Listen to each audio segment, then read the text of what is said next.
Nah, saudara, bulan Februari adalah bulan kasih sayang. Dengan mengatakan begitu, saya tidak berharap yang masih jomblo atau single kemudian baper, saudara. Februari adalah bulan kasih sayang dan tidak salah kalau REK memilih ini sebagai bulan keluarga. Bulan ketika kita nanti belajar untuk meningkatkan kasih kita, hubungan kita dengan anggota keluarga kita. Tapi kita semua tahu bahwa kita hidup di dalam dunia yang penuh dengan dosa. Sehingga kalau saya boleh katakan dalam dunia yang sudah jatuh ke dalam dosa dan dihuni oleh orang-orang yang berdosa pula, pertikaian seolah menjadi tidak terelakkan. Saling merasa benar, saling melempar kesalahan. Siapa yang berani berkata bahwa kalimat ini tidak berlaku untuk keluarga saudara? Silakan angkat tangan. Bapak Ibu saudara tidak perlu mendengarkan khotbah saya sebetulnya. Kalau ada yang berani berkata, oh keluarga saya tidak seperti itu, far from it. Maka Bapak Ibu saudara harus tampil ke depan dan menjadi pembicara, menjadi orang yang bersaksi. Saya aja pembicara bukan berarti keluarga saya sempurna saudara. Kita semua tahu kalau kita mau jujur, keluarga kita adalah seperti ini. Dunia kita sudah jatuh ke dalam dosa. Nilai-nilai yang ada di sekeliling kita adalah nilai-nilai yang berdosa. Dan kita memiliki natur yang berdosa. Kita masih memerangi natur itu. Sehingga pertemuan antara dunia yang berdosa, natur yang berdosa akan menghasilkan pertikaian. Dua orang kumpul bersama-sama pasti bertengkar. Saya belum pernah menemukan, mungkin ada, tapi terus terang saya belum pernah menemukan satu kasus pun ketika suami istri bertengkar ada satu yang tidak bersalah. Saya belum menemukan itu. Hampir semua yang saya temui di ruang konseling saya adalah orang-orang yang pasti kontribusi kesalahan. Entah kesalahannya yang satu banyak, yang satu lebih banyak. Biasanya begitu saudara. Semuanya berperan di dalam kesalahan ini. Nah, izinkan saya memberikan kuis kepada Bapak Ibu saudara yang bisa menjawab, maka akan saya traktir makan. Serius. Kuis ini. Sebutkan 3 keluarga yang harmonis di dalam Alkitab. Terima kasih, saya setuju jawabannya. Ada yang lain mungkin? Keluarga yang harmonis di dalam Alkitab? Yusuf dan Maria. Wah, oke. Saya ambil lah, karena tidak pernah Alkitab mencatat Yusuf dan Maria itu kan bertengkar gitu kan. Gak pernah. Oke, saya ambil 1. Terus masih 2. Waktu masih banyak. Khotbah hari ini cuma menjawab kuis ini, karena saya gak siap khotbah sebetulnya hari ini. Ada Anania Safira. Wah, itu kompak banget ya. Kompak banget ya, keren banget ya, keren banget, tokoh favorit ya. Biasanya tokoh favorit itu mencerminkan kita ya. Oke. Berikutnya, kalau saya kasih waktu saudara 5 tahun, tetap saudara tidak akan menemukan itu. Kenapa? Karena di dalam Alkitab, memang hampir semua tokoh Alkitab adalah orang-orang yang keluarganya berantakan. Sehingga kalau Bapak Ibu saudara berkata, aduh keluargaku kok tidak ideal, keluargaku kok tidak sempurna. Maka Bapak Ibu saudara adalah bagian dari sekian miliar orang yang pernah ada di dunia ini. Bahkan saudara bagian dari deretan tokoh-tokoh Alkitab yang keluarganya memang tidak bahagia. Kalau saudara ingin suami yang sempurna, maka saudara harus menunggu suamimu berbahagia di sisi penciptanya. Baru nanti Tuhan akan memberi dia tubuh kemuliaan dan dijauhkan dari semua dosa. Jadi sebetulnya kalau saudara menginginkan suami sempurna, sama saja dengan saudara berharap dia segera tidak ada, adanya di surga. Mari kita membaca saudara Kejadian pasal yang ke-16. Tema kita adalah dosa dan keluarga. Kejadian 16 ayat 1-6 kita akan membaca secara bergantian. Yang sering cekcok membaca ayat yang pertama, yang kadangkala membaca ayat yang kedua ya. Mari dimulai dengan yang sering cekcok keluarganya. 1, 2, 3. Udah sering cekcok gak jujur lagi ya. Oke, saya yang baca aja ya, karena saya juga beberapa kali cekcok dengan istri saya. Oke, saya bacakan ya. Yang ganjil saya, yang genap saudara. Adapun Sarai istri Abram itu, ia tidak beranak, ia mempunyai seorang hamba perempuan orang Mesir, Hagar namanya. Berkatalah Sarai kepada Abram, engkau tahu Tuhan tidak memberi aku melahirkan anak, karena itu baiklah hampiri hambaku itu, mungkin oleh dialah aku dapat memperoleh seorang anak. Dan Abram mendengarkan perkataan Sarai. Jadi Sarai istri Abram itu mengambil Hagar hambanya orang Mesir itu, yakni ketika Abram itu telah 10 tahun tinggal di tanah Kanaan, lalu memberikannya kepada Abram suaminya untuk menjadi istrinya. Abram menghampiri Hagar, lalu mengandunglah perempuan itu. Ketika Hagar tahu bahwa ia mengandung, maka ia memandang rendah akan nyonyanya itu. Lalu berkatalah Sarai kepada Abram, penghinaan yang kuderita ini adalah tanggung jawabmu. Akulah yang memberikan hambaku ke pangkuanmu. Tetapi baru saja ia tahu bahwa ia mengandung, ia memandang rendah akan aku. Tuhan kiranya yang menjadi hakim antara aku dan engkau. Kata Abram kepada Sarai, hambamu itu ada di bawah kekuasaanmu. Perbuatlah kepadanya apa yang kau pandang baik. Lalu Sarai menindas Hagar sehingga ia lari meninggalkannya. Amin. Amin. Saudara, cerita ini cukup terkenal. Abraham dipanggil Tuhan sejak pasal 12. Dijanjikan bahwa dia akan memiliki tanah, bangsa yang besar, keturunan yang luar biasa. Tapi kemudian setelah dia menanti bertahun-tahun janji Tuhan, tidak ada perubahan. Di pasal ini Sarah punya ide yang brilian dalam tanda kutip. Dia mengatakan, udah ambil saja hambaku perempuan, Hagar. Hagar itu disebut 2 kali sebagai budak perempuan dari Mesir. Berarti Hagar ini diperoleh pada saat di pasal 12.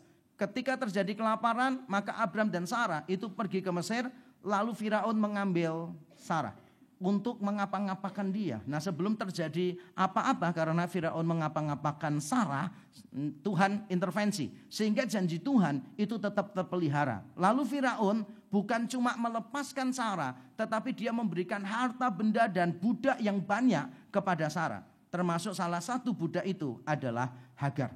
Dengan demikian saya bisa mengatakan bahwa Hagar ini dulunya adalah berkat Tuhan. Tapi sikap Sarah yang salah terhadap berkat Tuhan ini, maka akhirnya berkat itu menjadi penghambat kehidupan Sarah. Nah, kadang-kala kita juga mendapati diri kita dalam posisi yang sama. Berkat Tuhan itu selalu baik. Karena Tuhan tidak bisa memberi yang tidak baik. Berkat Tuhan selalu baik. Tapi ketika kita menyikapi berkat Tuhan dengan tidak baik, maka berkat itu seringkali bisa menjadi kutuk dalam tanda kutip untuk kita. Menjadi sesuatu yang menyesakkan hidup kita. Dan itulah yang terjadi pada Sarah. Akhirnya dia memberikan Hagar ini, hambanya perempuan, kepada Abraham. Nah, Abraham menerima itu karena dia mematuhi sebuah ayat Alkitab yang terkenal yang dalam bahasa Ibrani bunyinya kucing dikai gereh. Jadi ya dia tidak menolak, saudara, karena dia diberi di depan matanya dia, ya Abram tanpa mikir panjang begitu kan ya. Saya tidak tahu ekspresi Abram pada waktu ditawarkan Hagar itu seperti apa. Apakah Sarah itu perlu memaksa-maksa Abram gitu sampai Abram berkata, ya udahlah, ya udah gitu. Atau ketika Sarah baru berkata, "Pak, aku pikir aku harus bicara tentang Hagar." Oh ya, aku setuju gitu. Nah, saya nggak tahu, saudara, dia belum selesai kalimatnya. Abraham sudah langsung setuju, saya tidak tahu ekspresinya dan tidak penting karena Alkitab tidak pernah mencatatkan gitu. Intinya adalah setelah diberikan Hagar, Abraham ambil, lalu Abraham menghampiri Hagar. Ini bahasa penghalus ya, menghampiri Hagar lalu mengandung. Jadi di sini jangan ditafsirkan secara hurufiah. Ada orang-orang Kristen tertentu itu yang kalau nafsirkan Alkitab itu selalu hurufiah. Ya, ini setengah mati, saudara. Kalau dia menafsirkan ayat ini secara hurufiah, saudara, nanti wanita-wanita itu paling takut, saudara. Kalau ada laki-laki yang mendekat menghampiri dia gitu, semuanya takut. Nah, begitu di kebaktian, sebelahnya laki-laki, besok langsung itu tesnya apa itu namanya? Loh, kok yang jawab yang laki sih? Pernah pakai ya berarti ya. Saya pikir yang jawab itu perempuan harusnya. Oke, jadi tes pack ya namanya ya. Tes pack ya. Soalnya saya berkali-kali pakai negatif, jadi saya lupa ya. Saya pikir itu enggak berfungsi karena saya pakai kok hasilnya sama terus. Oke. Nah, saudara, ini Abram kemudian mengambil Sarah, mengambil Hagar. Hagarnya kemudian hamil. Setelah hamil, Hagar ini memandang rendah nyonyanya. Lalu Sarah komplain kepada suaminya, ini kesalahanmu, ayo you have to do something. Lalu Abraham bilang, sudah, ini urusanmu, kamu yang ngambil keputusan yang terbaik. Lalu Sarah menindas Hagar. Ceritanya kurang lebih begitu, saudara. Nah, tapi dari cerita ini kita bisa tahu bahwa orang yang paling hebat pun mungkin dalam tanda kutip, orang yang kita sebut bapak orang beriman adalah orang yang tetap punya persoalan di dalam keluarganya. Jadi kalau saudara punya persoalan dan persoalannya begitu rumit, jangan sampai bertanya, Tuhan, apakah engkau mengasihi aku? Kalau engkau mengasihi aku, mengapa keluarga aku hancur berantakan? Jangan terlalu lebay lah. Semua keluarga di dalam Alkitab juga menghadapi momen-momen yang sangat sukar. Jadi kalau Bapak Ibu Saudara berada dalam keluarga yang tidak harmonis, is okay. Tuhan bisa bekerja melalui keluarga yang tidak harmonis. Amin. Dan kita akan belajar hari ini 2 bagian. Yang pertama adalah apa faktor penyebab persoalan ini muncul.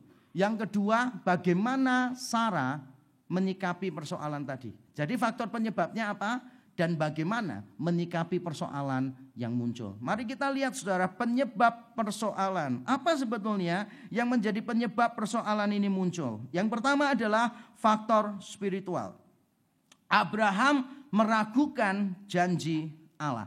Abraham meragukan janji Allah. Saudara, apakah kebetulan kalau pasal 16 itu terletak persis setelah pasal 15? Bukan kebetulan. Mengapa? Bukan cuma matematika. Karena kalau saudara membaca pasal yang ke-15, Bapak Ibu saudara akan menemukan Tuhan baru saja, garis bawahi, baru saja meneguhkan kembali janjinya kepada Abraham tentang keturunan. Saya bacakan beberapa ayat dari sana. Pasal yang ke-15, ketika Abraham sudah putus asa dan dia berpikir Eliezer, hambanya orang dari luar itu yang akan mewarisi semua kekayaannya, ini dia perkataan Tuhan. Orang ini Eliezer tidak akan menjadi ahli warismu, melainkan anak kandungmu. Dialah yang akan menjadi ahli warismu. Lalu Tuhan mencoba membawa Abraham keluar serta berfirman, coba lihat ke langit, hitunglah bintang-bintang jika engkau dapat menghitungnya. Maka firman-Nya kepadanya, demikianlah banyaknya nanti keturunanmu. Ayat 6 ditutup dengan luar biasa. Lalu percayalah Abraham kepada Tuhan, maka Tuhan memperhitungkan hal itu kepadanya sebagai kebenaran. Tuhan meneguhkan kembali janjinya kepada Abraham dan Abraham percaya dengan janji itu. Bukan cuma percaya, Abraham lalu meminta tanda. Itu bedanya Abraham dengan kita. Abraham itu percaya dulu, baru minta tanda. Kalau kita selalu minta tanda gitu, sampai 100% baru kita percaya. Itu sebabnya kita tidak pernah sampai pada percaya. Karena kita terlalu banyak meminta tanda. Abraham beda dengan Gideon, saudara. Kalau Gideon dipanggil Tuhan, itu selalu minta tanda ini, tanda itu, tanda ini, tanda itu, baru dia percaya. Kalau Abraham, dia langsung percaya, setelah itu dia minta tanda. Dan Tuhan ternyata memberi tanda kepada dia. Yaitu ketika matahari telah terbenam di pasal 15 juga. Dan hari menjadi gelap, maka kelihatanlah perapian yang berasap beserta suluh yang berapi lewat di antara potongan-potongan daging itu. Pada hari itulah Tuhan mengadakan perjanjian dengan Abraham serta berfirman, kepada keturunanmu lah kuberikan negeri ini. Mulai dari sungai Mesir sampai ke sungai yang besar itu, sungai Efrat. Ini penutup pasal 15. Tuhan mengukuhkan kembali janjinya sambil memberikan tanda. Tapi baru saja Tuhan mengulang janjinya dan memberikan tanda. Di pasal 16, Abraham kehilangan keyakinannya. Dia diserang oleh keraguan. Nah, saudara, keraguan ini dipahami berbeda oleh beberapa penafsir. Ada beberapa penafsir yang berpikir begini, Abraham sebetulnya bukan tidak percaya. Abraham itu salah memahami janji Tuhan. Tuhan itu berjanji begini, anak kandungmu yang akan menjadi pewaris. Abraham mungkin menafsirkan, anak kandungku. Berarti dari siapapun tidak masalah. Karena dari siapapun tetap akan menjadi anak kandungku. Ada yang menduga sebetulnya Abraham itu mencoba menafsirkan ulang perkataan Tuhan. Tuhan kan bilang dari anak kandungmu, bukan dari anak Sarah kan. Dari anak kandungmu. Maka Abraham mungkin ketika ditawari Hagar, dia berpikir masih masuk di dalam firman Tuhan. Rasanya masih masuk ini, masih masuk. Jadi kalau aku tafsirkan anak kandung itu adalah anak dari aku, tidak harus Sarah. Rasanya masuk nih. Orang Kristen juga kadang-kala gitu ya. Suka cari ayat Alkitab untuk membenarkan kesalahannya. Benar atau betul? Comot-comot ayat gitu kan. Untuk membenarkan tindakannya dia. Wah, itu sering terjadi di mana-mana. Ada yang bilang Abraham itu bukan tidak meyakini. Tapi dia salah memahami. Tapi menurut saya tafsiran ini kurang tepat. Kenapa tafsiran ini kurang tepat? Abraham itu sudah tahu dari awal keturunan ini, janji ini melibatkan Sarah. Kenapa saya yakin Abraham tahu? Karena pada saat Sarah diambil oleh Firaun, Tuhan tidak membiarkan. Tuhan tidak membiarkan. Nah, seandainya keturunan janji itu tidak perlu melibatkan Sarah, ketika Sarah diambil oleh Firaun, maka Tuhan berkata kepada Abraham, nah sekarang lega hatimu, kamu boleh pilih yang baru. Kan tidak. Tuhan selamatkan Sarah loh saudara. Jadi Tuhan berintervensi menyelamatkan Sarah. Sebelum Firaun melakukan apa-apa kepada Sarah sehingga terjadi apa-apa dengan Sarah dan itu membahayakan janji Tuhan. Maka Tuhan intervensi langsung. Dan itu cukup bagi Abraham untuk tahu bahwa yang dimaksud anak kandung itu bukan cuma anaknya dia. Tetapi juga lewat Sarah. Bukan saja lewat Abraham tapi lewat Sarah. Tapi inilah yang terjadi. Abraham mengalami keraguan. Dan saya akan berkata begini. Pengalaman spektakuler dengan Tuhan tidak secara otomatis meniadakan keraguan. Yang penting keraguan tidak berubah menjadi ketidakpercayaan dan kehilangan pengharapan. Saudara, kita seringkali salah paham dengan yang namanya keraguan. Kita berpikir bahwa kalau kita punya keraguan, maka kita bukan anak Tuhan yang baik. Kalau kita punya keraguan, maka kita menghakimi diri kita sendiri bahwa kita tidak layak untuk jadi anak Tuhan. Tapi jujur, kalau saudara belajar dengan baik, maka banyak tokoh Alkitab yang hebat mengalami keraguan. Sehingga kalau saya boleh bilang begini, keraguan, doubt, itu oke untuk orang-orang Kristen. Oke untuk orang-orang yang percaya kepada Tuhan. Banyak orang bertanya kepada saya, apakah saya punya keraguan tentang Tuhan? Saya jawab, punya. Apakah saya punya keraguan tentang Alkitab? Beberapa kali. Tapi keraguan itu justru menjadi batu lompatan sehingga saya lebih percaya. Ketika ada keraguan, saya merespon keraguan itu. Ketika ada pertanyaan, saya mencari jawabannya. Setelah saya tahu jawabannya, berarti pemahaman saya semakin meningkat. Iman saya semakin naik. Faith seeking understanding. Iman mencari pemahaman. Jadi tiap kali ada keraguan, itu adalah batu lompatan supaya saya semakin mengerti Tuhan. Ketika saya berada dalam situasi yang sulit, saya meragukan Tuhan, tapi di situ Tuhan berintervensi dalam hidup saya dan saya semakin percaya kepada Tuhan. Keraguan itu oke. Semua orang pasti pernah mengalami keraguan, tetapi anak-anak Tuhan tidak boleh membiarkan doubt itu menjadi unbelief. Karena begitu doubt menjadi unbelief, maka saudara akan kehilangan hope, pengharapan di dalam hidupmu. Keraguan harus disikapi dengan benar. Keraguan jangan dibiarkan. Saya dulu mungkin banyak di antara saudara tahu saya menjadi ateis selama 1 tahun di sekolah tinggi teologi. Kenapa? Karena saya punya banyak pertanyaan dan saya mencoba untuk tanya kepada dosen saya, tanya kepada hamba Tuhan yang saya kenal, saya selalu dimarahi. Jangan banyak tanya, andalkan Roh Kudus. Nanti kalau saya minta penjelasan selalu diomong Roh Kudus akan memberi kamu penjelasan sendiri. Dan saya tidak pernah mendapatkan penjelasan. Karena memang Roh Kudus memberikan penjelasan seharusnya lewat orang-orang di sekeliling saya. Ketika saya membiarkan keraguan itu muncul terus, akhirnya saya tidak kuat dan saya memutuskan untuk menjadi seorang ateis. It's okay to have doubts. It's okay. Yang penting saudara tahu bagaimana meresponi keraguan itu. Jangan dibiarkan sehingga saudara nanti melihat keraguanmu berubah menjadi ketidakpercayaan. Dan ketika ketidakpercayaan sudah muncul, maka engkau akan kehilangan pengharapan. Bagi Bapak Ibu saudara yang bermasalah di dalam keluarganya, maka saya ingin mengatakan demikian saudara. Tidak ada masalah keluarga yang lebih besar daripada keluarga yang kehilangan pengharapan. Tidak ada masalah yang lebih besar daripada keluarga yang kehilangan pengharapan. Saya menyaksikan ada orang yang persoalannya begitu berat, hancur, lebur, berantakan. Tapi mereka masih punya pengharapan di dalam Tuhan. Dan saya melihat keluarga itu bisa dipulihkan. Sebaliknya saya juga menyaksikan keluarga yang persoalannya tidak terlalu berat. Tapi mereka sudah kehilangan pengharapan dengan Tuhan. Maka tidak lama kemudian berakhir di perceraian. Sebetulnya tidak masalah seberat apapun masalah yang kau hadapi. Yang paling penting adalah apakah engkau masih punya pengharapan. Kalau engkau masih punya pengharapan maka Tuhan bekerja untuk memulihkan saudara. Karena jangan sampai kita kehilangan pengharapan itu. Kalau saudara mengalami keraguan, that's fine, that's okay. Semua orang juga mengalaminya. Dijaga baik-baik keraguan itu, dipelihara, disikapi dengan baik. Supaya jangan sampai keraguan berubah menjadi ketidakpercayaan dan akhirnya saudara kehilangan pengharapan. Itu faktor pertama mengapa terjadi persoalan dalam keluarga Abraham, yaitu faktor spiritual, tidak meyakini Tuhan. Yang kedua saudara adalah faktor kultural. Apa yang dilakukan Sarah dan apa yang dilakukan Abraham adalah wajar. Jadi kalau boleh saya katakan, Abraham mengambil solusi yang wajar dalam budaya kuno pada waktu itu. Kalau Bapak Ibu Saudara tinggal pada zaman Abraham, maka Bapak Ibu Saudara akan memandang tidak ada yang keliru dengan yang dilakukan Abraham. Dan itu ternyata dicatat di beberapa penemuan kuno. Saya tampilkan di sini yaitu tablet, yaitu prestasi kecil yang bernama Koiltepe Kanes dari Mesopotamia. Ini ditemukan oleh para sarjana, lalu diteliti seperti Bapak Ibu Saudara bisa lihat sendiri tulisannya dan menerjemahkan.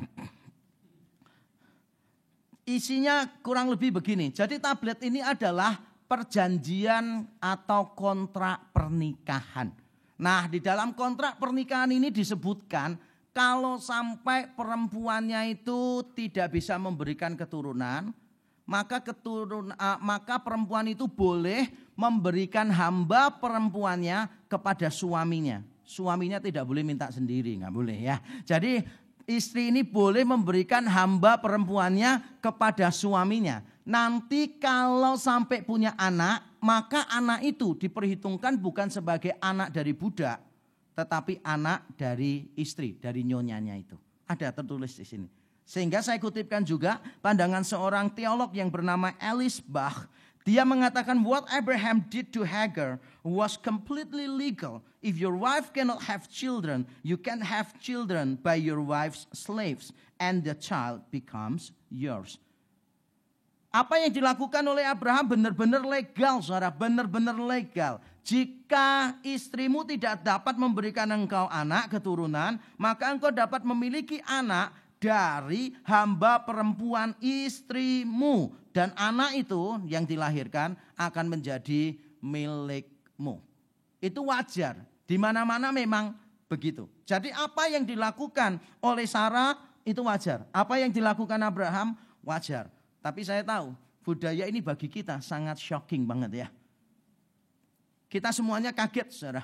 Kalau saudara perempuan, saudara pasti kaget membaca ayat itu. Dan saudara berkata, Sarah, saudara sambil saat teduh bawa bolpen gitu kan. Tiap kali ada nama Sarah, saudara kepingin mau masukin bolpennya gitu kan. Coret-coret namanya. Kamu kok begini sih? Ini eksploitasi perempuan. Tahu nggak? Karena budaya kita beda gitu loh saudara. Zaman dulu kalau orang nikah nggak punya anak, yang salah selalu perempuan.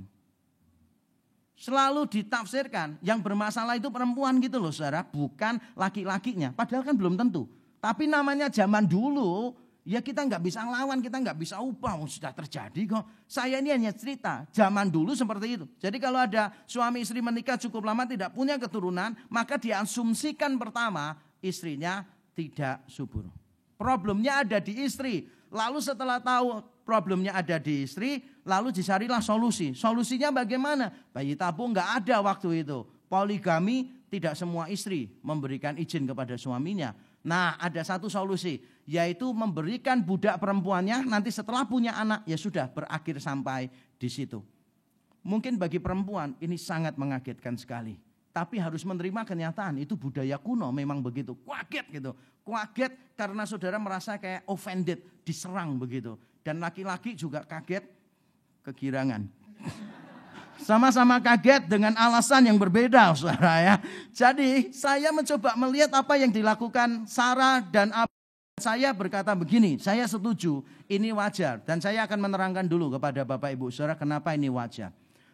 Dalam zaman dulu, namanya orang tidak punya anak beda dengan zaman sekarang. Kalau zaman sekarang orang tidak punya anak, tidak ada orang yang gubris, saudara.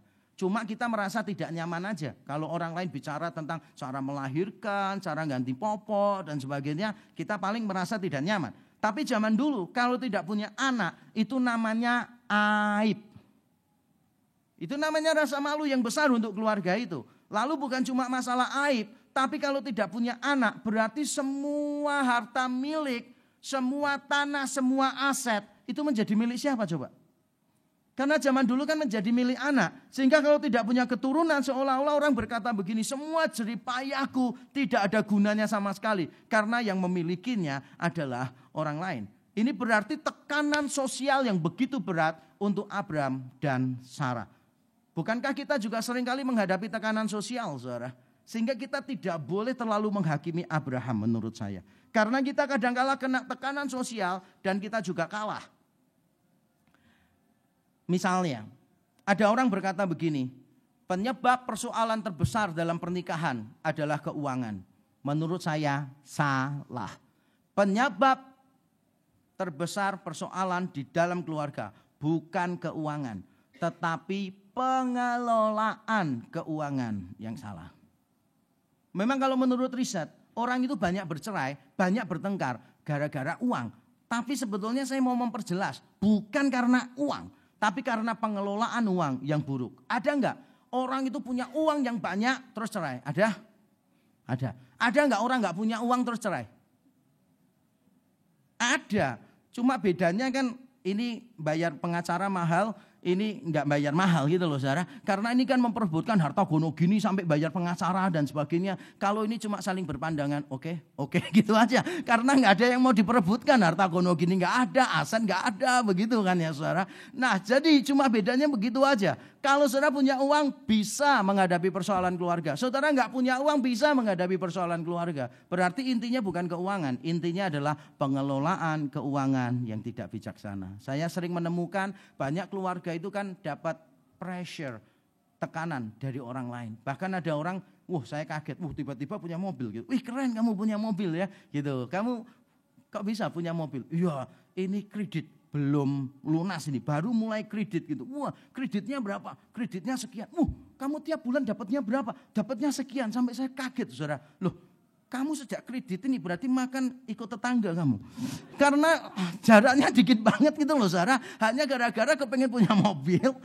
Itu sampai akhirnya mencekik leher gitu saudara. Benar-benar mencekik lehernya dia gitu. Ada orang yang punya mobil, mencoba punya mobil bagus begitu kan. Tapi belum waktunya punya mobil bagus. Sejak punya mobil bagus, marah terus sama orang lain saudara. Di tengah jalan tuh selalu marah, mulutnya gak pernah berhenti. Ini tukang beca ya gak tahu ini mobil lagi kredit, belum lunas, dibayar apa segala macam, belum sempat ngurus asuransi. Ya semua orang pasti gak tahu lah kalau itu kredit. Memang ada bedanya kredit sama enggak dari luar, ya gak tahu lah. Lalu kalau ada orang apa dikit itu bisa melalui jendelanya, dibuka jendelanya. Langsung kasih uang 5.000, mikir. Itu namanya saudara belum siap untuk jadi orang kaya. Banyak orang itu memaksakan diri. Saya pernah nanganin satu orang saudara, persoalan keluarga. Dililit oleh hutang gitu. Lalu saya datang ke rumahnya. Saya tanya, hutangnya berapa? Dia sebutkan sekian puluh juta. Lalu saya tanya, sekian puluh juta ya. Oke. Terus saya bilang begini, ini di rumah ini berapa orang? 2 Pak, saya sama istri. Anak-anak udah besar semua, udah pergi semua. Loh, kalian 2 orang? Iya. Kenapa sepeda motornya 3? Jual 2, saya bilang gitu. Loh, nanti tinggal 1 Pak. Ya jelas lah, matematika kan udah jelas. Kalau 3 dijual 2 kan tinggal 1. Nggak usah tanya sama saya, dipikir saya nggak tahu matematika kan. Saya bilang ya jelas lah, ya nanti tinggal 1. Terus dia bilang gini, loh Pak, nanti kan saya sama istri nggak bisa gantian pakai. Terus saya tanya, kapan sih momen-momen kamu dengan istri itu butuh naik sepeda motor pisah? Terus dia mikir, jarang sih Pak, seringkali pergi bersamaan. Iya untuk apa masing-masing punya sepeda motor? Terus saya beritahu, sudah dijual aja, jual sepeda motor ini. Lumayan kalau kalian jual sekian belas loh bisa dapatnya. Terus dia mikir gini, tapi kan masih kurang Pak gitu kan. Terus saya bilang, ini ada mebel khusus bagus di situ kan ya. Terus saya bilang, ini bagus ini. Dia malah seneng kalau saya bilang bagus. Dia bilang, Pak ini asli Pak, jati Pak. Sulit carinya ini Pak dulu Pak. Saya beli ini sulitnya minta ampun Pak. Ini harganya sekian juta Pak. Oke bagus, jual. Terus dia bilang, Pak nyarinya sulit. Terus saya beritahu dia, memperbaiki nama baik jauh lebih sulit. Jual untuk bayar utang. Terus dia bilang, oke Pak, tapi masih kurang Pak. Saya lihat di tangannya ada cincin. Terus saya bilang, lepas semua itu. Lepas semua, jual untuk bayar utang gitu. Kemudian dia bilang, loh kalau gitu kan saya nggak punya apa-apa Pak. Terus memangnya kenapa? Ya lebih bagus lah, nggak punya apa-apa tapi nggak punya utang juga. Daripada punya apa-apa tapi saudara punya utang sama orang lain. Dan seringkali ya, ini perhatikan baik-baik. Di sini dulu pernah terjadi juga saudara. Satu jemaat memberi hutang kepada jemaat yang lain gitu kan. Terus jemaat yang kasih utang ini hemat hidupnya. Terus yang dikasih utang nggak pernah bayar. Terus posting di media sosial. Liburan kemana. Itu kalau yang memberi hutang lihat foto saudara. Itu perasaannya sama seperti kalau saudara ngelihat mantan gandengan sama pacar barunya sementara saudara masih jomblo. Ngerti nggak sih?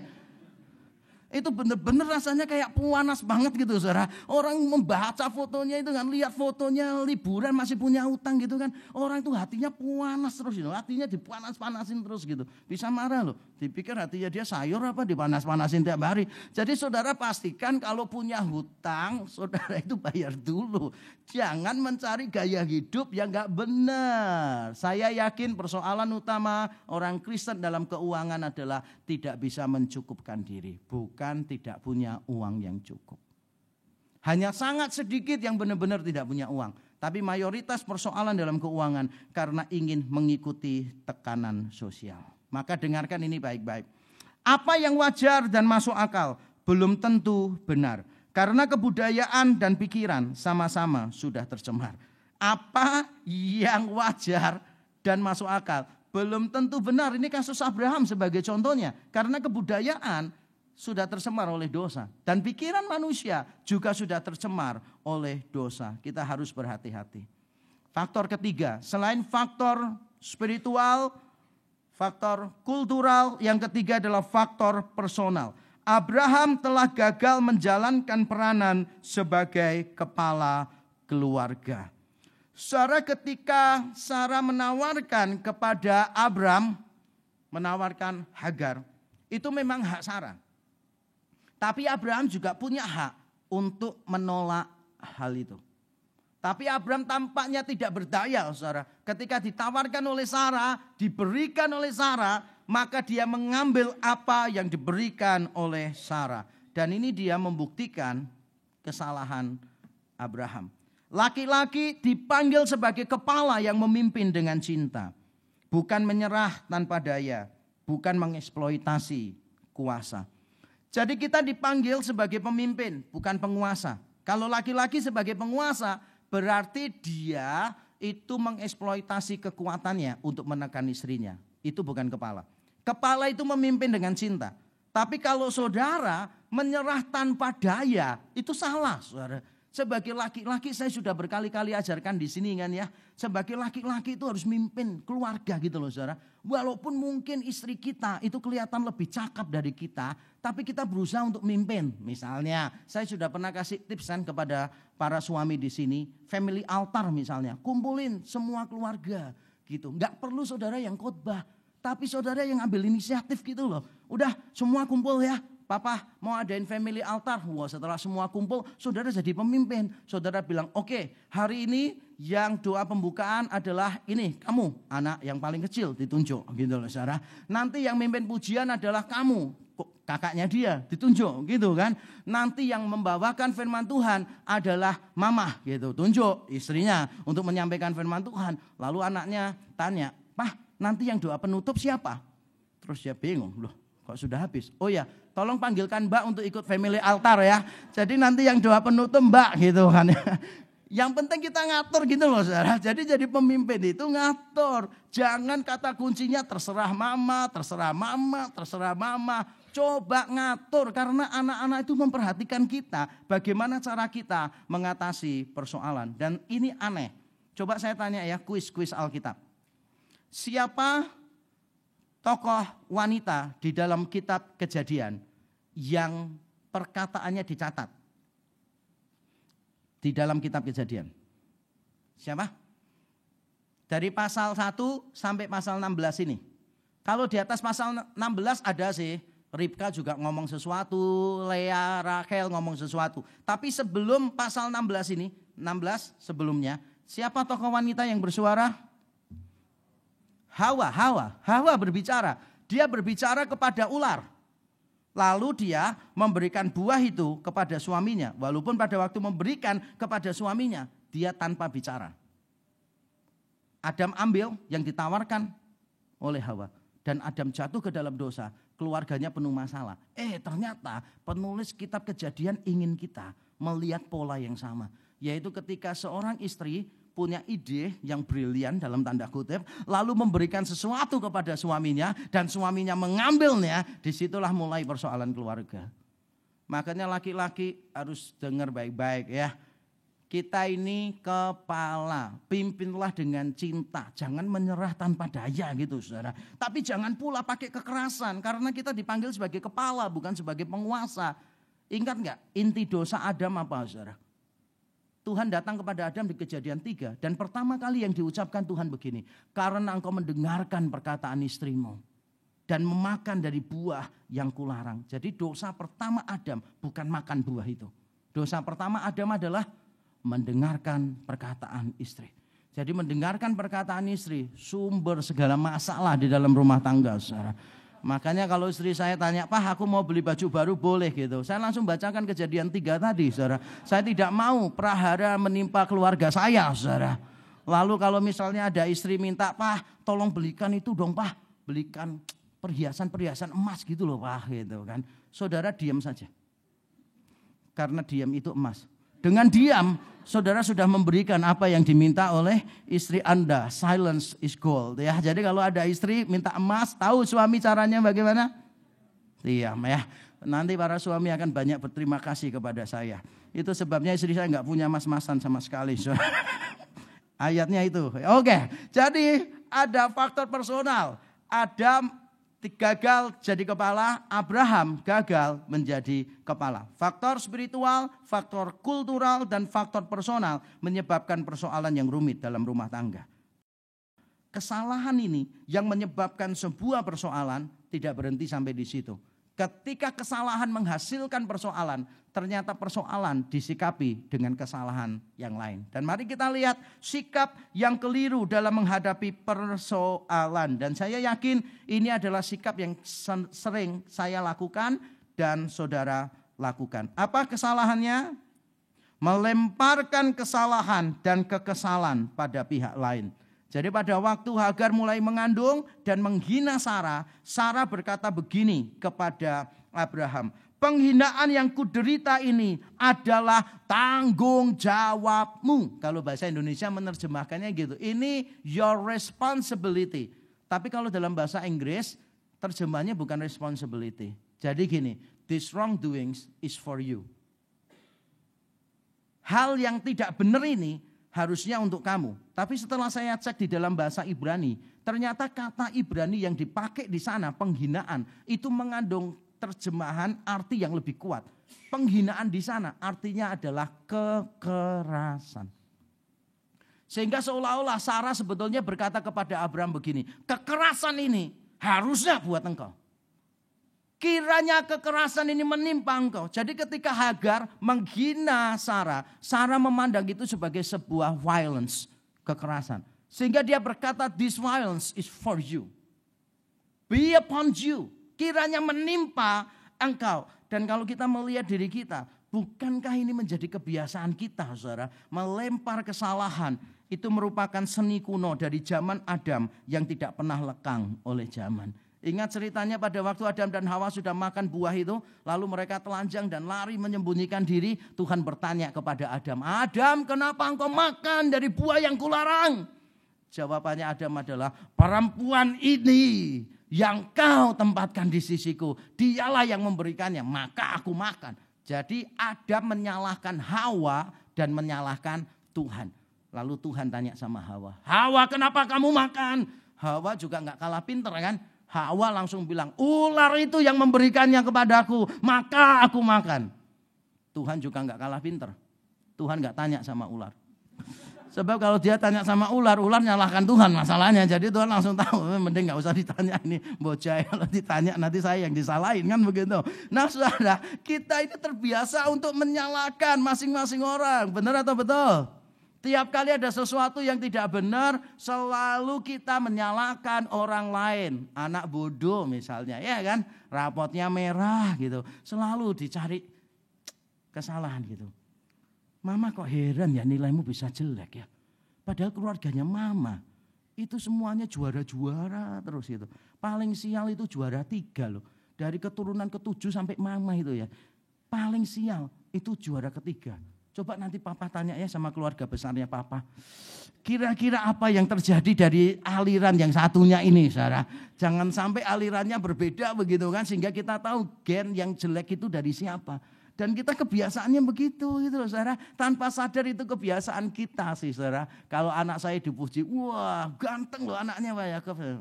Papanya siapa? Ya kan? Tapi kalau misalnya nakal gitu kan, wah siapa yang mau ngaku ya anak nakal? Ya kan itu kebiasaan kita. Pokoknya kalau salah selalu cari kambing hitam. Makanya sekarang ini saya perhatikan ya, kambing hitam semakin sulit untuk dicari.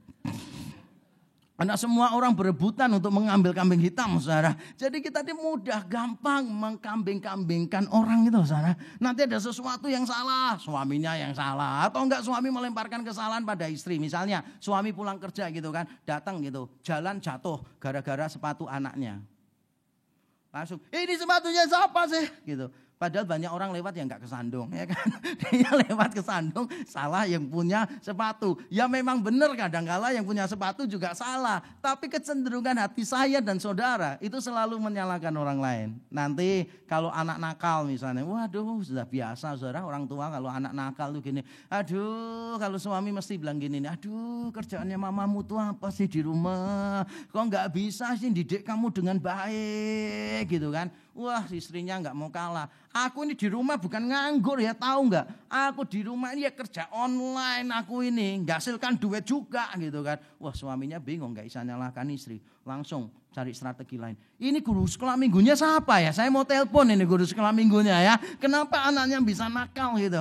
Kita cenderung menyalahkan semua orang gitu loh saudara. Dan ini memperburuk keadaan. Ngerti maksud saya? Rengkuh kesalahan itu. Saya kasih tahu ya suami. Jangan cuma mau jadi kepala aja. Jadi kepala itu berarti begini. Apapun persoalan yang terjadi di keluarga ini, aku yang bertanggung jawab. Itu suami. Loh tapi itu gara-gara istrinya cerewetnya luar biasa. Suka shopping dan sebagainya. Kepalanya siapa? Kepalanya kan kita. Berarti kita menanggung kesalahan itu gitu loh saudara. Jangan membiarkan kesalahan orang nanti kalau sudah nggak bisa dikontrol berantakan nyalahkan orang itu. Suami harus lebih berani ngambil keputusan. Istri katakan amin. Sebab kalau saya tanya suami nggak ada yang amin. Pasti itu kesalahan yang dilakukan kita ya. Jadi kita melempar kesalahan pada orang lain. Nah ini kesalahan berikutnya yang sering kita juga lakukan. Yaitu menggunakan nama Tuhan dengan sembarangan.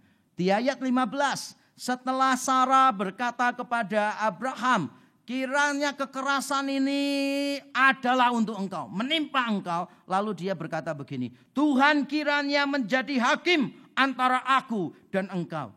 Berarti Sarah ini yakin antara dia dengan Abraham, yang lebih banyak salah siapa? Abraham. Makanya dia berani memanggil nama Tuhan. Antara Sarah dan Hagar yang lebih banyak salah adalah Hagar menghina Sarah. Makanya dia berani memanggil nama Tuhan. Tapi ironis luar biasa. Mengapa ironis luar biasa? Karena kalau saudara membaca ceritanya dengan teliti, maka kita akan tahu sebetulnya Sarah berada dalam posisi yang paling salah. Semua salah, tapi di mata Tuhan yang paling salah adalah Sarah. Penulis Alkitab 2 kali menyebut bahwa Sarah menindas Hagar. Dan ketika Hagar ditindas tidak kuat, dia lari. Dia minggat. Tuhan mencari Hagar. Tuhan mencari Hagar, melindungi Hagar. Sehingga Hagar di tempat itu dia berkata, aku telah melihat Tuhan. Dan Tuhan melihat aku. Dia menyebut tempat itu El Roi. Tuhan yang melihat. Allah yang melihat dia. Berarti Allah memperhatikan Hagar, saudara. Ketika Hagar ditindas oleh Sarah, Tuhan berpihak dalam tanda kutip kepada Hagar. Dan Tuhan juga berpihak kepada Abraham. Buktinya Abraham tidak ditegur sama sekali di dalam kisah ini. Kalau saudara membaca dengan teliti, saudara langsung menangkap kesan. Yang salah adalah Sarah. Semuanya salah. Tapi Sarah yang paling salah. Sehingga saya bisa berkata begini. Adalah situasi yang sangat ironis ketika seseorang menggunakan nama Tuhan yang kudus untuk membenarkan tindakannya yang berdosa. Dan saya sering perhatikan itu. Kalau di medsos atau di internet kan. Orang tidak bisa membedakan kekayaan dan kemewahan. Ketika saya meletakkan sebuah postingan di situ. Saya mencoba memberi kritikan kepada orang-orang Kristen yang suka hidup di dalam kemewahan. Ada juga saudara, orang-orang yang berkata begini. Kekayaan itu tidak salah. Tuhan aja membuat tokoh-tokoh Alkitab kaya. Lalu saya jawab, kekayaan memang tidak salah. Siapa yang bilang salah? Postingan saya cuma mengatakan kemewahan itu salah. Coba saya tantang saudara, kasih saya satu ayat, kemewahan itu benar di dalam Alkitab. Tidak ada. Kekayaan itu bisa benar, bisa salah. Tergantung cara kita menggunakannya. Tapi hidup di dalam kemewahan, di dalam pesta pora, mengikuti standar dunia ini, hidup yang konsumeris, tidak pernah benar kok saudara di dalam Alkitab. Kita perlu membedakan kekayaan dan kemewahan. Saya mendoakan supaya saudara kaya. Tapi jangan sampai saudara hidup di dalam kemewahan. Begitu saudara memilih untuk hidup di dalam kemewahan, maka engkau akan hidup untuk dirimu sendiri. Engkau akan menimbun harta untuk dirimu sendiri. Dan Alkitab berkata, di mana hartamu berada, di situ hatimu berada. Saya tidak melarang saudara punya uang banyak. Cuma hati-hati jangan hidup di dalam kemewahan, saudara. Kalau saudara hidup di dalam kemewahan, bertanyalah pada diri saudara. Berapa banyak yang saudara sudah beri untuk pekerjaan Tuhan? Berapa banyak yang saudara sudah beri untuk orang-orang lain yang membutuhkan? Kalau saudara merasa sudah memberi banyak kepada pekerjaan Tuhan, kepada pelebaran kerajaan Allah, kepada orang lain, dan memang duitmu terlalu banyak, ya sudah nikmati aja. Saya bukan orang yang anti naik mobil mewah misalnya. Enggak apa-apa. Saudara punya mobil mewah, boleh atau enggak boleh? Boleh enggak? Ya kalau pekerjaanmu menuntut engkau punya mobil mewah, ya silahkan dong. Kalau saudara cuma supir mikrolet, jemput penumpang pakai mobil mewah kan nggak perlu, konyol kan ya? Nggak perlu. Kalau memang mobil mewah itu kebutuhanmu is okay. Tapi pertanyaannya adalah begini, seberapa banyak uangmu yang kamu sudah pakai untuk pekerjaan Tuhan dan orang lain? Kalau yang kamu pakai untuk pekerjaan Tuhan dan orang lain sangat sedikit, maka berarti kemewahanmu menjadi sesuatu yang berdosa. Jangan. Tapi berapa banyak orang yang memakai ayat Alkitab untuk membenarkan gaya hidup yang hedonistik? Berapa banyak saudara? Ketika disinggung tentang kemewahan, langsung ayat-ayatnya keluar semua saudara. Ayat-ayatnya keluar semuanya kan. Entah pakai cerita buah sulung lah, nanti persepuluhan itu bisa mendobrak pintu surga lah, bisa menantang surga untuk memberkati lebih banyak lah gitu. Loh ini kan memakai ayat-ayat untuk apa? Untuk mengumbar gaya hidup kemewahan gitu saudara. Ada orang yang bilang begini, mari kita kumpulkan duit, belikan saya private jet. Beberapa hamba Tuhan di Amerika, setahu saya sudah ada 2 orang dengan alasan yang sama yang konyol. Tahu saudara alasannya apa? Alasannya begini, kalau saya naik pesawat komersial, urapan saya ini berkurang. Karena penumpang-penumpang ini, saya tidak tahu kerohaniannya seperti apa. Jadi saya perlu private jet, supaya saya sendirian dengan Tuhan, saya mendengar suara Tuhan dengan lebih baik. Are you kidding me? Mendengar suara Tuhan perlu private jet. Kasihan ya, berarti dulu Abraham, Musa dan sebagainya itu nggak bisa mendengar suara Tuhan dengan jelas. Saudara, ini adalah tipuan-tipuan yang diberi label rohani untuk memuaskan gaya hidup duniawi.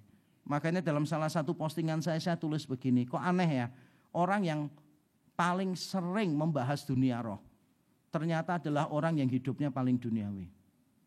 Sedikit-sedikit Roh Kudus, Roh Kudus, Roh Kudus, Roh Kudus, Roh Kudus, Roh Kudus, Roh Kudus. Wah, begitu hidupnya duniawi kok.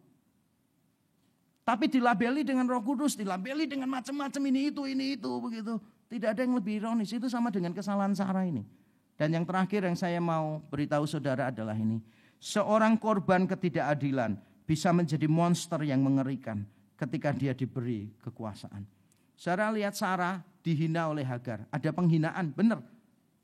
Saya meragukan penghinaan itu layak disebut kekerasan. Karena budak tidak mungkin melakukan kekerasan kepada nyonyanya. Tidak mungkin. Tapi kalau menghina mungkin iya. Mungkin ngomong yang kasar begitu nyindir-nyindir mungkin iya.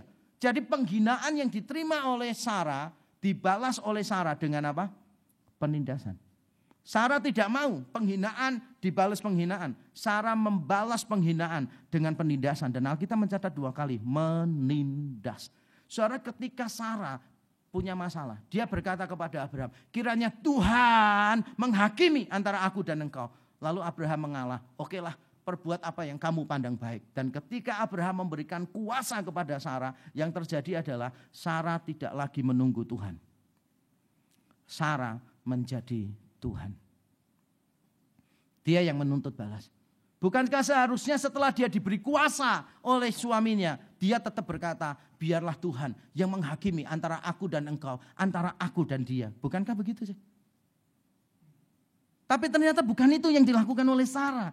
Dia menunggu Tuhan, tapi ketika punya kuasa, dia tidak perlu menunggu Tuhan.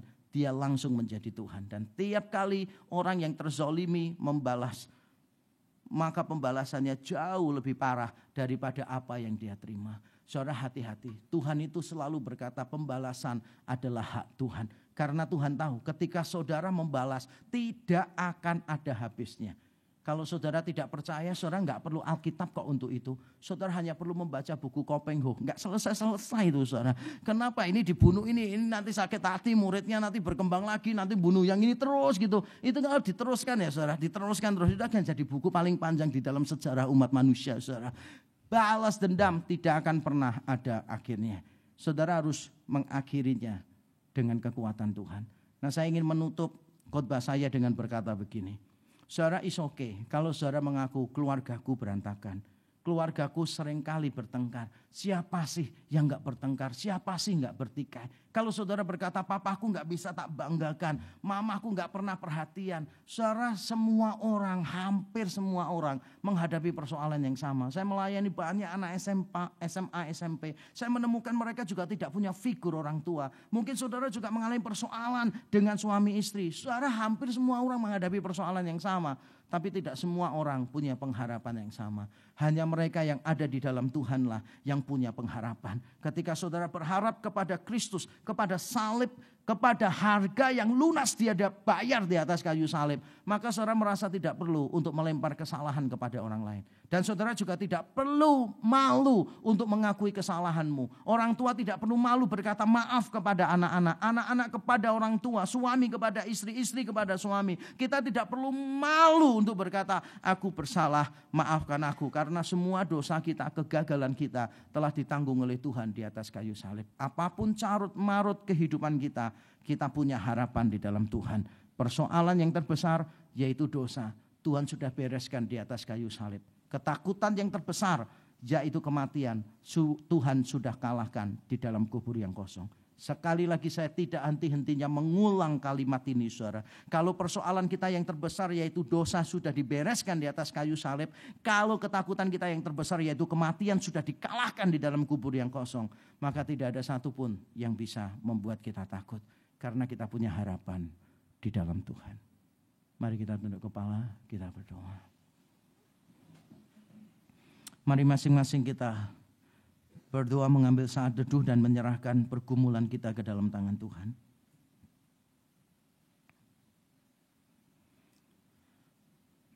Apapun persoalan di dalam keluargamu, jangan pernah menyerah, jangan pernah kehilangan harapan. Datang kepada Tuhan, mungkin engkau turut bersalah di dalam semua persoalan itu. Atau mungkin engkau tidak mengambil bagian di dalam kesalahan itu, kontribusimu tidak terlalu banyak. Engkau tidak berdaya untuk mengubahnya. Tapi selalu ada pengharapan di dalam Tuhan. Mari datang kepada Tuhan. Haleluya, haleluya. Bapa di surga, kami datang kepadamu. Mohon ampun di hadapanmu ya Tuhan. Kami membawa keluarga kami masing-masing ke dalam tanganmu. Engkau tahu keadaannya ya Tuhan. Engkau tahu kekhawatiran kami, kegelisahan kami. Engkau tahu kesakitan. Engkau tahu kepahitan dalam hati kami. Luka-luka di dalam hati kami. Engkau tahu semuanya. Tapi kami tidak mau mengizinkan semuanya itu merampas pengharapan dari dalam diri kami. Karena kami tahu di dalam Kristus kami sudah mendapatkan semua solusinya. Di dalam Kristus ada penerimaan sehingga kami tidak perlu bersusah payah pencitraan supaya diterima oleh orang lain. Kami tidak perlu menyembunyikan semua kelemahan kami. Karena kami khawatir tidak bisa diterima oleh orang lain. Karena kami tahu apapun keadaan kami sudah mendapat penerimaan di atas kayu salib. Tuhan, kami juga tidak perlu mencari pengakuan dari orang lain. Kami baru merasa berharga kalau kami punya sesuatu, kalau kami mencapai sesuatu, kalau kami memenuhi standar tertentu di dalam hidup kami. Kami ingin supaya orang lain mengakui kami. Kami tidak perlu berambisi menuju ke sana. Karena kami tahu di dalam kehinaan kami pun Kristus sudah mengakui kami. Terima kasih. Kami datang kepadamu untuk dipulihkan Tuhan. Hamba-Mu berdoa untuk setiap keluarga di tempat ini. Mungkin ada di antara mereka yang sudah mulai putus asa. mulai sulit untuk berharap, mulai sulit untuk mempercayai bahwa tangan Tuhan bisa bekerja dan memulihkan. Roh Kudus, kiranya Engkau menjamah mereka melalui firman-Mu ini. Terima kasih. Engkau memberkati setiap kami. Terpuji nama-Mu ya Tuhan. Di dalam Kristus Yesus Tuhan, kami berdoa dan kami bersyukur. Amin.